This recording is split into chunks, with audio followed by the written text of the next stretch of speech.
Welcome to another episode of JavaScript Mastery, the series where we dive deep into the world of JavaScript to help you become a coding pro. I'm your host, and today we're going to explore a fundamental aspect of programming, JavaScript syntax. So what exactly is syntax? Well, think of it as the set of rules we need to follow when using a programming language like JavaScript. It's like grammar in our spoken languages, but with a twist.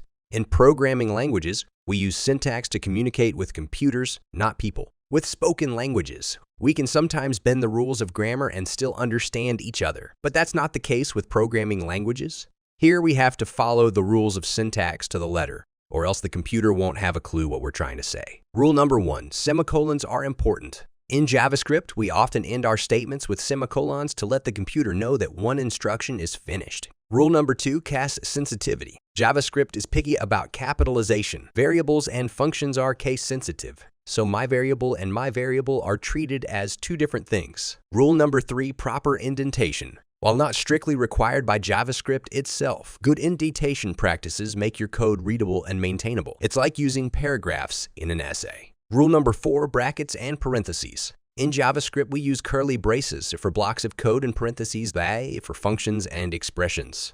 Make sure they match up correctly. Rule number 5, commenting. Comments are essential for making your code understandable to other developers and your future self. In JavaScript, you can add comments using have for single-line comments or is for multi-line comments. Thanks for joining us today. If you found this episode helpful, don't forget to like and subscribe for more exciting content. Until next time, happy coding!